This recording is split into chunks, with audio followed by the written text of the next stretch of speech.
இப்போது புதிய அறிமுகம் ஆச்சி ஹோட்டல் சாம்பார் 50 கிராம் ரூபாய் 20 மட்டுமே.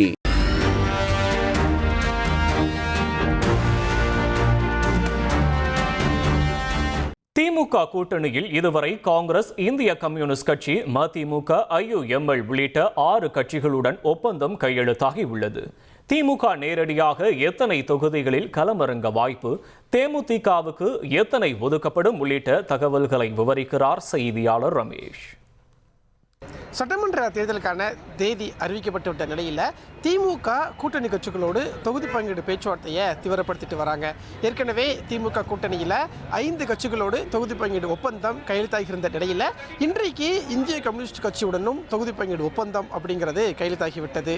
திமுக கூட்டணியில் காங்கிரஸ் கட்சிக்கு 28 தொகுதிகள், மதிமுகவிற்கு 4 தொகுதிகள், இந்திய யூனியன் முஸ்லீம் லீக் கட்சிக்கு 2, மனிதநேய மக்கள் கட்சிக்கு 2 தொகுதிகள், கொங்குநாடு மக்கள் தேசிய கட்சிக்கு 2 தொகுதிகள் என ஏற்கனவே தொகுதி பங்கீடு ஒப்பந்தம் கையெழுத்தாகியிருந்தது.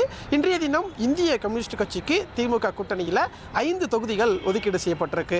இப்போது திமுக வசம் 191 தொகுதிகள் இருக்கு.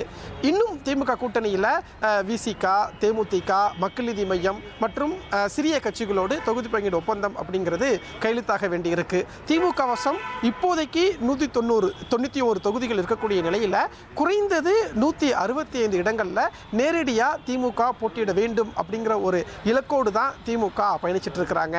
திமுக கூட்டணியில் இருக்கக்கூடிய விடுதலை சிறுத்தைகள் கட்சியை பொறுத்த வரைக்கும் எங்களுக்கு குறைந்தது 8 இடங்கள் வேண்டும் அப்படிங்கிறது திருமாவளவனுடைய எதிர்பார்ப்பாக இருக்கு. விசிகாவை பொறுத்த வரைக்கும் முதற்கட்ட பேச்சுவார்த்தையில் விசிகாவிற்கு 5 அல்லது 6 தொகுதிகள் கொடுக்கறதுக்கு திமுக முன் வந்ததா ஒரு தகவல் கிடைக்கப்பட்டிருக்கு. இன்று மாலை திமுக மற்றும் விசிகா இடையே 2ஆம் கட்ட தொகுதி பங்கீடு பேச்சுவார்த்தை நடைபெற இருக்கிறது. இந்த பேச்சுவார்த்தைக்கு பிறகு திமுக மற்றும் விசிக இடையே தொகுதி பங்கீடு ஒப்பந்தம் கையெழுத்தாகலாம் அப்படிங்கிற ஒரு தகவல் கிடைக்கப்பட்டிருக்கு.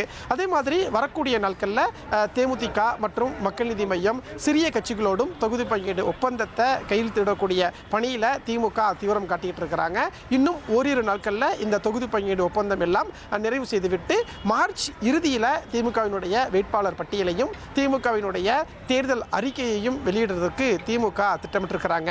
கடந்த முறை 173 இடங்களில் திமுக நேரடியாக போட்டியிட்ட நிலையில் இந்த முறை புதிய கட்சிகள் வந்திருக்கிறதுனால திமுக போட்டியிடக்கூடிய தொகுதிகளின் எண்ணிக்கை அப்படிங்கிறது 165 முதல் 170க்குள்ள இருக்கும் அப்படிங்கிற ஒரு தகவல் தான் கிடைக்கப்பட்டிருக்கு. ஆனால் திமுகவின் சின்னமான உதயசூரியன் சின்னத்தில் குறைந்தது 180 இடங்களில் போட்டியிட வேண்டும் அப்படிங்கிறது தான் திமுகவினுடைய இலக்காக இருக்கிறது.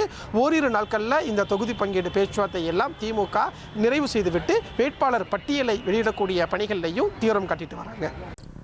நன்றி ரமேஷ், உங்களுடைய விரிவான விவரங்களுக்கு.